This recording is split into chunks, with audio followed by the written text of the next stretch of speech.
kur Davidi thot, mos u dëshpëro, ai nuk thot, bëje vetë. Ai thot, unë jam me ty, unë banoj në ty. Edhe prandaj ne kemi shpresë. Por cili është reagimi yt për situatën tënde sot? Nuk e di se cili nga ne kemi një situatë ndryshëm. Disa nga ne kemi probleme shumë të mëdha. Disa janë në një stin të mirë për momentin, por a je i dëshpëruar? Davidi thot, mos u dëshpëro. Mos thuaj vetes, pse ata? Do të dojo edhe unë të kisha ato avantazhet që ata kanë. Edhe kemi pak zili ndonjëherë. Është reagim normale, por shpreha mos u dëshpëro në hebraisht do të thot mos u nxe. Nuk e di nëse keni menduar, por mos u dëshpëro, shpeshherë kur jemi ne nxehemi. Do më thënë, mos lejo zjarri i natit dhe xhelozis të djeg shpinë tënde. Këto rrethane që janë rreth nesh, shpeshherë shkatërrojnë gjenin e brendshme që kemi.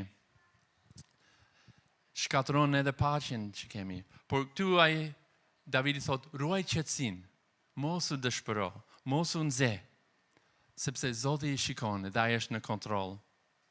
Ndonjëherë për mua duket sikur njeriu i lig po shijon jeta.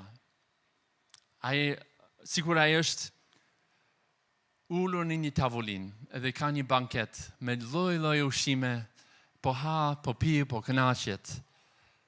Pa kufi, gjëra të mrekullueshme. Por pastaj shikojmë tablon e plot. Një pikpamje tjetër, edhe kuptojmë që ky njeri është si ai dënuar me vdekjen, edhe është vakte e fundit të jetës së tij. Kështu është tradita në Amerikë së Paku. Ata mund të hanë darkën çfarë të duan, porosisin ata që duan, por është një darkë me gëzim për të ardhmen, është një darkë si ngushëllim për momentet e fundit. Ne dim që në fund Perëndia do të triumfojë, edhe drejtësia do të triumfojë.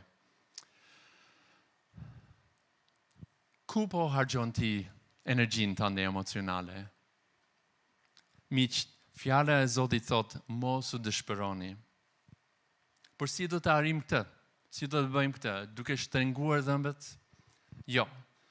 Zoti është me ne në këtë gjë. Dhe Davidi ka ca udhëzime në këtë psalm që të na ndihmojë.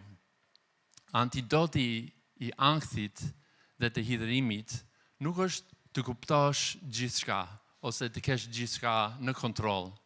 Nëse mund të kontrolloj pak më shumë, gjërat do shkojnë mirë. Jo, antidoti i ankthit edhe hidhërimit është të besojmë tek Zoti edhe të ecim në rrugën e tij. Kështu le të vazhdojmë në psalm me vargun 3, që thotë: Ki besim tek Zoti dhe bëj të mira, bano në vendin dhe shto besnikërinë. Nëse nuk do të shqetësohemi, nëse nuk do të dëshpërohemi, thotë ki besim tek Zoti. Jezusi nuk ndaloi kur duke bërë të mira.